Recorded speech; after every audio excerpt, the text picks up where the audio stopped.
2029 වෙනකොට හැමෝම හිරේ දානවා. විපක්ෂය නැති කරනවා. අවුරුදු 20ක් යනකම් බලයේ ඉන්නේ අපි කියලා. පුරාජේරු කියනවා මාලිමා ආණ්ඩුව.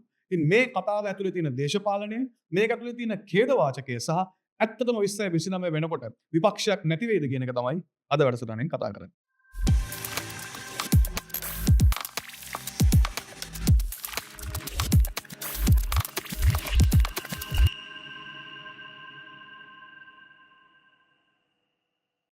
අයිබෝන් වර්තමාන රජය බලයට පත් වුණාට පස්සේ පැහැදිලිව ජනාධිපති ධූරය ඔවුන්ට හම්බුණා 159ක බහුතර පාර්ලිමේන්තුවක් 3/2ක පාර්ලිමේන්තුවක් ඔවුන්ට ලැබුණා සහ ඒ 3/2 ඇතුලේ යම් විශේෂත්වයක් තියෙනවා මීට කලින් තිබුණු ආණ්ඩු සතුව තිබුණු 3/2ක බලය සහ ඒ පාර්ලිමේන්තු ආසන සම්බන්ධයෙන් මේ වෙනකන් අපි දන්නේ මේක ඉස්සරහට වෙනස් වෙයිද කියලා. නමුත් මේ වෙනකන් රටේ සමාජයේ ජනතාවගේ අතරත් මතයක් වෙනවා සහ අපි වුණත් ඒක යම් ආකාරයකට පිළිගන්න දෙයක් තමයි මේ 159 අර පක්ෂයේ තීරණයට අවනතයි. ඒක ඇතුලේ ඍණාත්මක පැත්තක් තියෙනවා. පක්ෂ අභ්‍යන්තරයේ ප්‍රජාතන්ත්‍රවාදය නැහැ කියන එකකින් තේරෙනවා. മന്ത്രി කෙනෙක්ට ප්‍රතිපත්තියකට විරුද්ධ නම් ගිහිල්ලා විපක්ෂ වාඩි වෙනවද ඒකට විරුද්ධව ඡන්ද දෙනවද කියන නිදහස වුන්ට නැහැ.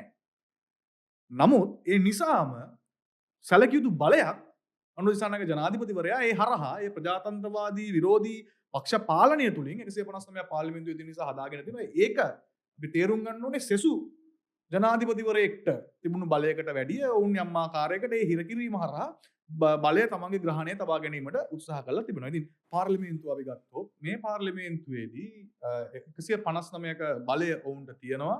ඒ 159 බලය 3/2ක බලය යම් විශේෂත්වයක් තිබෙනවා. ඒ ඍණාත්මක තත්වයක් තියෙනවා. මොකද පක්ෂ අභ්‍යන්තරයේ ප්‍රජාතන්ත්‍රවාදය නැති නිසා ඉහළින් දෙන ඕඩර් එකට අනුව පැහැදිලිව 159 ක්‍රියාත්මක වෙන්න ඕනේ. මේක ඉස්සරහට වෙනස් වෙන්න පුළුවන්. වෙනස් විය යුතු තැන්වල වෙනස් වෙයි කියලා අපි හිතනවා. නමුත් දැනට එහෙම තත්වයක් නැහැ. ඒකත් යම් ආකාරයකට අර බලය ග්‍රහණය කරලා ඔවුන්ගේ අතේ තියාගන්න ඔවුන් හදාගත්ත මේ ශක්තියක්. ඒකට ඒ කියන්නේ පැහැදිලිව අනුර ජනාධිපතිවරයාට සෙසු ජනාධිපතිවරුන් තමන්ගේ පාර්ලිමේන්තු කණ්ඩායමට කරාට වැඩි බලපෑමක් කිරීමට හැකි උපසංස්කෘතියක් ජවිප සහ මාලිමාව අභ්‍යන්තරයේ තියෙනවා. එතකොට එතන හොඳ බලයක් ගැබ් වෙලා තියෙනවා. ඒක හරිද වැරදිද කියන එක නෙමෙයි මම කියන්නේ.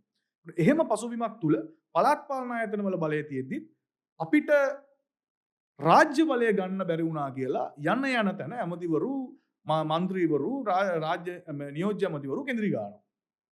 එතකොට මේ කෙඳිරිය එක පැත්තකින් අහන්න ලැබෙනකොට අනිත් පැත්තෙන් හැමතැනම ගිහිල්ලා පුරසාරම් දොඩනවා මේ බලය ගත්තේ දෙන්න නෙමෙයි කියලා. බලය ගත්තේ දෙන්න නෙමෙයි කිව්වා. ලක්ෂයක් මරලා හරි බලයේ ඉන්නවා කියලා කිව්වා. ආය අවුරුදු 20ට ආණ්ඩු නැහැයි කියලා කිව්වා. අවුරුදු දෙකක් අපි මේ කතා ඇහුවා. අවුරුදු දෙකක් අපි මේ කතා අහන ගමන් ඔය අතරින් පතර රාජ්‍ය බලය ගන්න දිනවා කියන කතාව ඇහුණා. මේ සියල්ලත් එක්කම දැන් වැඩියෙන් ඇහෙන්න දින කතාව තමයි 20යි 29 වෙනකොට විපක්ෂය හැමෝම හිරේ දානවා කියන කතාව. විපක්ෂයක් නැහැයි කියලා කියන කතාව. ඒකට මේ කතා තුනම ඉතා සංවිධානාත්මකව ගෙවිච්ච වසර දෙක තුල ආණ්ඩුවේ නියෝජිතයෝ ආණ්ඩුවේ ඇමතිවරු මන්ත්‍රීවරු තැන් තැන්වල කිව්වා. මේක ප්‍රචාරය හැදුවා. මේක සමාජගත කළා. මේකට සමාජ මාධ්‍ය ජාලාවන් තුලින් ඔවුන්ගේ කණ්ඩායම් හරහා යම් අවධානයක් සමාජයෙන් අරගෙන දුන්නා. එහෙම ඇවිල්ලා අවුරුදු දෙකක් යනකොට අධිකරණයේ විනිසුරුවරුන් විශ්‍රාම යාමේ වයස සම්බන්ධව විශාල ආందోලනයක් නිර්මාණය වෙන ආකාරයේ තීරණයකට පියවරකට දේශපාලන තීන්දුවකට ආණ්ඩුව ගිහිල්ලා තියෙනවා ඉතාමත් අත්නෝමතික විදියට උද්දච්ච විදියට. මේ හැසිරීම හැටියට තේරෙනවනේ මේක ඒ අදාළ විෂය ප්‍රවීණයන්ගෙන් විද්වතුන්ගෙන් නීතිඥ සංගමයෙන් ගන්න ඕනේ තොරතුරු අරගෙන නැත්නම් යම් කමිටුවක් පත් කරලා කමිටුවේ නිර්දේශ මත මේ ආකාරයෙන් දේවල් වලින් මේක කරනවා වෙනුවට අපිට ඕන නම් අපි කරනවා මාස දෙකකින් මේක කරනවා කියන තැනකට මේක අරගෙන ගිහිල්ලා තියෙනවා. ඒකට මේ කතා සියල්ලම අපි එක මේ සුදු කැන්වස් එකක් මත ඇඳලා බැලුවම යම් සිතුවමක් මැවෙනවා. ඒ සිතුවම තමයි පැහැදිලිව යම් ආකාරයකට මර්ධනකාරී ඒකාධිපති ඒකපක්ෂ පාලනයකට යෑමේ මනෝභාවයක්. එහෙම ආසාවක්. එහෙම සිතුවිල්ලක්. එහෙම සංවාදයක් ජාතික ජන බලවේග ආණ්ඩුව අභ්‍යන්තරයේ තියෙනවා කියන එක. ඒක තමයි කිව්වේ අපි ලක්ෂයක් හරි මරලා බලයේ ඉන්නවා කියලා. රාජ්‍ය බලය ගන්න ඕනේ කියලා කිව්වේ ඒක. මොකද රාජ්‍ය බලයෙන් ගන්න ඕනේදී ආණ්ඩුව 3/2ක ආණ්ඩුවකුත් හදාගෙන ජනාධිපතිවරයාත් පත් කළා. තමන්ගේ පක්ෂයට සහයෝගය දක්වන මිනිස්සු තානාපති සේවයේ ඉඳලා පල්ලෙහා දක්වා පත්කිරීම් ටික වගකීම් ටික පාර දීලා තියෙද්දි නැති වෙලා තිබ්බ රාජ්‍ය බලය මොකද්ද? නැති වෙලා තිබුණු රාජ්‍ය බලය මොවුන් හොයන්න හදන්නේ කොතනද? මේ උත්සාහය දරන්නේ ඒකටද? මේක තමයි මේ මොහොතේ සමාජයේ තියෙන කතාව. ආණ්ඩුවට එරෙහිව විපක්ෂයෙන් නැගෙන ප්‍රධාන චෝදනාව, නීතිඥ සංගම් වලින් නැගෙන ප්‍රධාන චෝදනාව තමයි මේක. මාධ්‍යවේදීන් වෙන්න පුළුවන්, සිවිල් සමාජ වෙන්න පුළුවන්, ආගමික නිකායන් වෙන්න පුළුවන්, බෞද්ධ භික්ෂුන් වෙන්න පුළුවන්. මේ සියලු දෙනාම කතා කරන්නේ මේක ගැන. මේක කරන්න එපා. මෙතනට යන්න එපා කියන කාරණාව. සහ පැහැදිලිව අපි තේරුම් ගත යුතු කාරණාවක් තමයි 2029 හෝ 2035 කියන්නේ ඉදිරි අවුරුදු 10 15 ඇතුළත රටේ ජාතික නායකත්වයකට එන්න පුළුවන් මිනිස්සු ඒ පක්ෂවලින් ඉන්නවා. අපි ඒක නැහැ කියන්නේ නැහැ. එතකොට ඒ පුද්ගලයන් ඉලක්ක කරමින් මර්ධනයක් එක පැත්තකින් අනිත් පැත්තෙන් බියවැද්දීමක් අනිත් පැත්තෙන් ඔවුන්ගේ චරිත ඝාතනය කිරීමේ මෙහෙයුමක ආණ්ඩුව ඉන්නවා. ඒක පැහැදිලිව මේ සියල්ල කරන්නේ ප්‍රතිවාදියාව මර්ධනය කරන්න එක ප්‍රජාතන්ත්‍රවාදීය කියන ව්‍යුහය ඇතුලේ නෙමෙයි ප්‍රජාතන්ත්‍ර විරෝධී ක්‍රමවේද හරහා. ප්‍රජාතන්ත්‍රවාදය ඇතුලේ මිනිස්සුන්ට වැඩ කළා කිව්ව දේ කළා අඩුපාඩු හදාගෙන අලුත් මිනිස්සුන්ව පක්ෂයට අරගෙන ගිය පාර ඡන්දේ දුන්නේ නැති මිනිස්සුන්ගෙන් ඊළඟ පාර ඡන්දේ අරගෙන විපක්ෂය පරාජය කරන එක වෙනයි. විපක්ෂයේ දේශපාලන ක්‍රියාකාරීන් මර්ධනය කළා. නායකයන්ව හිරේ දාලා ගහනවා මරනවා කියලා ප්‍රාදේශීය ක්‍රියාකාරීන්ව බය කළා. තමන්ගේ පක්ෂය ගැන හරි ප්‍රතිපත්තියක් ගැන හරි කතා කරන්න එන මිනිස්සුන්ව සමාජ මාධ්‍ය තුල බුලි කරලා ලැජ්ජ කරලා දේශපාලනය කරනවා කියන්නේ දෙකක්. ඒතර මේ දෙවනි ක්‍රමයේ තමයි මේ මොහොතේ ආණ්ඩුව ඉන්නේ අපි විශ්වාස කරන දේ සහ අපේ කියවීම මගේ පුද්ගලික විශ්වාසය මේක තමයි මේගොල්ලන්ගේ විදිය. ජනතා විමුක්ති පෙරමුණ කියන පක්ෂය නිර්මාණය කළේ රෝහණ විජේවීර 60 ගණන් වල ප්‍රජාතන්ත්‍රවාදීව බලයට එන්න නෙමෙයි. ඡන්දයක් දීලා රටේ නායකයා වෙන්න ආණ්ඩු බලය ගන්න නෙමෙයි. මේ පක්ෂේ හැදුවෙම ආයුධ අතට අරගෙන කෙරල්ලක් ගහන්න. ඒක 71 කරා. ඒක අසාර්ථක වුණා.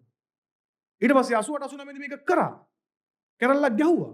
LTT සංවිධානයත් එක්ක පවා සම්බන්ධකම් තිබ්බ පක්ෂයක් තමයි ජනතා විමුක්ති පෙරමුණ කියන්නේ. මේක තමයි ඉතිහාසය. ඔවුන්ගේ මිලිටරි කණ්ඩායම් මේ මිලිටරි පුහුණුන් පවා එකට කළා තියෙනවා. අපි ඒක ගැන අනිවාර්යෙන් කතා කරනවා වෙන වැඩසටහනකදී. එතකොට එහෙම පසුබිමක් තිබ්බ පක්ෂයක් යම් ආකාරයකට ප්‍රජාතන්ත්‍රවාදී ප්‍රවාහයට ඇවිල්ලා අද ඡන්දකින් දිනලා තියෙනවා. හැබැයි ඡන්දකින් දින්නත් මිනිස්සු 3-2ක පාර්ලිමේන්තුවක් හදලා දුන්නත් ඒකට සතුටු වෙන මනෝභාවයක් ජනතා විමුක්ති පෙරමුණට නැහැ. මොකද ඔවුන්ගේ මනෝභාවය හැදිලා තියෙන්නෙම මේක කැරල්ලකින්, මේක ප්‍රචණ්ඩත්වයෙන්, මේක අනිකාව පීඩාවට පත් කරලා, අනිකාව නැති කරලා, අනිත් සිළු දෙනා සුන්නත් දූලි කරලා තමයි බලය ගන්න ඕනි කියලා. මේක තමයි ඛේද වාචකය. ඒකට මේකට මුහුණ දෙන්න විපක්ෂයේ හැටියට සූදානම්ද පොදු ජන පෙරමුණ සූදානම්ද? පැහැදිලිව පොදු ජන පෙරමුණ මේකට සූදානම් උනේ අද ඊයේ නෙමෙයි. පොදු ජන පෙරමුණ කියන්නේ මහින්ද රාජපක්ෂගේ නායකත්වයෙන් හදපු පක්ෂය. අදටත් මේ පක්ෂ නායකයා මහින්ද රාජපක්ෂ. මහින්ද රාජපක්ෂ හිටපු ජනාධිපතිවරයා කියන්නේ LTTත් එක්ක සහ JVPත් එක්ක මේ ප්‍රචණ්ඩ දේශපාලනය තුල හොඳට හැප්පිච්ච පුද්ගලයෙක්. ඒ තමයි අපේ පක්ෂ නායකත්වය. සහ ඒ කිසිම අවස්ථාවක පක්ෂයක් විදිහට අපි ප්‍රජාතන්ත්‍රවාදීව වැඩ කළා මිසක් ප්‍රචණ්ඩකාරීව උත්තර දෙන්න ගියේ නැහැ. සහ මේ මොහොතේ පක්ෂයේ නායකත්වයේ මේ සිටිනවා ජාතික සංවිධායක නාමල් රාජපක්ෂ. ඔහු පැහැදිලිව පසුගිය දා තිබුණු රැස්වීමකදී කිව්වා මහවල් හිරේ දාන එක ලේසි නෑ. මාව හිරේ දැම්මත් අපේ වැඩේ නතර වෙන්නේ නැහැ කියලා. සහ පැහැදිලිව කියන්න තියෙන්නේ මේක තමයි తත්වය. මේ තමයි ප්‍රතිවාදියාගේ ස්වභාවය, මනෝභාවය. ඔවුන් හැරෙන්නේ මේකට. ඒ උපකල්පනය අපිට තියෙනවා. හැබැයි මේ මොන දේ කරත් පක්ෂ යාන්ත්‍රණය මේ වෙනට සක්‍රිය කරලා තියෙනවා. ශාඛා සමිති ටික හදලා තියෙනවා. අප පක්ෂයට සහ පක්ෂයේ නායකයන්ට විශේෂයෙන් මහින්ද ජනාධිපතිතුමාට ඉලක්ක කළා කරපු බොරු ගණනාවක් මේ වෙනකොට නිදොස්කොට නිදාස් වෙලා තියෙනවා. අර දෙමළ මිනිස්සුන්ගේ රත්තරන් ටික හොරකම් කළා කියලා කිව්වනේ. හැබැයි හොරකම් කරා කිව්ව රත්තරන් ටික මේ ආණ්ඩුවෙන්ම බෙදලා දුන්නානේ දෙමළ මිනිස්සුන්ට. යාපනයේ පැත්තේ. රොකට් එකකට වෙච්ච දෙයක් නැහනේ. රොකට් එකේ එහෙම මුකුත් නැහැ, නාට්ටි නැහැ. ඒ අවස් නිදොස් වුණා. අගමැතිතුමිය ඇවිල්ලා කිව්වනේ. අගමැතිතුමිය ඇවිල්ලා කිව්වා මේ වගේ ගණනාවකින් අපි දැන් නිදොස් වෙලා තියෙනවා. ඒකට ජනතාවගේ ආකර්ෂණය තියෙනවා. ජනතාව නැවත විශ්වාස කරමින් සිටිනවා. යම් ආකාරයකට නාමල් රාජපක්ෂ ඉලක්ක කරන්න පුළුවන්. වෙනත් නායකින්ව ජේෂ්ඨ නායකින්ව පක්ෂ ඉලක්ක කරන්න පුළුවන්. මර්ධනය කරන්න පුළුවන්. කොහොමත් මඩ ගහනවා. මඩ ගැහුවේ නැත්නම් මේගොල්ලන්ට නිින්ද යන්නේ නැහැ. එහෙම වුණා කියලා මේ தත්ත්වය තවත් භයානක වුණා. 2029 වෙනකොට පොදු ජන පෙරමුණ නැවත ශක්තිමත්ව නැගී සිටිනවා. ඒ தත්ත්වයට අපි මේ පක්ෂය ගේනවා. ඒ தත්ත්වයට මේ ඔබගේ පක්ෂය බෝසවා තබනවා. අපේ ප්‍රතිපත්ති ගැන අපි කතා කරනවා. අපේ වැඩපිළිවෙල ගැන අපි කතා කරනවා. සහ ප්‍රජාතන්ත්‍රවාදී විරෝධී ක්‍රමවේදයක් හරහා මේ බලය ස්ථාවර කරගන්න, විපක්ෂය මර්ධනය කරන්න සහ අර දකුණු ආසියාවේ ප්‍රජාතන්ත්‍රවාදී බලහුවමාරුවන් වලට හොඳම උදාහරණය හැටියට සලකන්නේ ලෝකයේම ශ්‍රී ලංකාව. අන්න එතනින් අපි වයින් කරලා අපිවත් අර මේ ඒකාධිපති මොඩල් එකකට තල්ලු කරන වැඩේට ජනතා විමුක්ති පෙරමුණ හරි පැලවත්ත හරි මාලිමාව හරි කවුරු හරි උත්සාහ කරනවා නම් ඒකට විරුද්ධව ප්‍රථමයෙන්ම හඬ නගන්නේ දැනටත් වැඩියෙන්ම හඬ නගලා තියෙන්නේ මේකට විරුද්ධව ජනතාව පෙළගස්සන වැඩේ කරන්නේ ශ්‍රී ලංකා පොත්ජන පෙරමුණ. ඒ තමයි 2029 අපේ ස්ථාවරය. කවුරු හිතාගෙන හිටියත් 2029 වෙනකොට ඔක්කොම නැහැ. ඔක්කොම හිරේ. නාමල් රාජපක්ෂ ඇතුලේ රාජපක්ෂලා ඉවරයි. දේශපාලන ඉවරයි. පොහොට්ටුව තහනම් කරනවා කියලා එතනට මේක යන්නේ නැහැ. එතනට මේක යන්න දෙන්නෙත් නැහැ. ඒ හුදෙක් අපේ ජයග්‍රහණය සඳහා නෙමෙයි මේ රටේ ප්‍රජාතන්ත්‍රවාදය ආරක්ෂා විය යුතුයි. ඔබගේ දරුවට ඔබගේ දරුවන්ගේ දරුවන්ට නිදහසේ ජීවත් වෙන්න නම් මූල ධර්මයක් හැටියට මේ ප්‍රජාතන්ත්‍රවාදය කියන එක මේ රටේ තියෙන්න ඕනේ.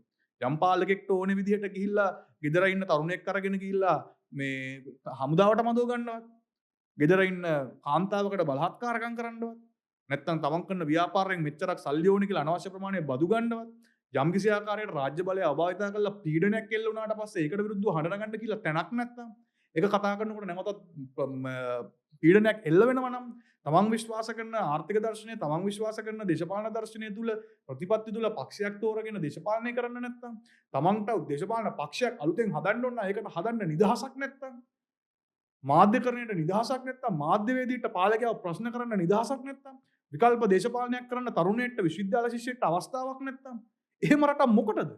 එහෙම රටක අපි ඉඳලා වැඩක් තියනවාද?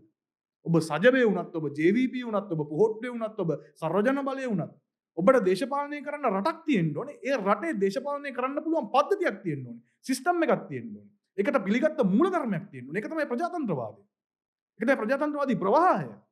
ඒකට ඒක බිඳ වට්ටල එක පක්ෂයක් තියෙනවා, පක්ෂ නායකයෙක් ඉන්නවා, නායකයාට පිටිපස්සේ කවුරුත් දන්නේ නැති මණ්ඩලයක් ඉන්නවා. ඒ මණ්ඩලයෙන් මේක කරන්න කිව්වම ඒක ඇවිල්ලා නම් එළිය පාර්ලිමේන්තුවේ ජනාධිපතිවරයා ඒ කරන්නේ. එතන තියෙන ප්‍රජාතන්ත්‍රවාදයක් නෙමෙයි. එතන තියෙන ඒකාධිපති පාලනයක්.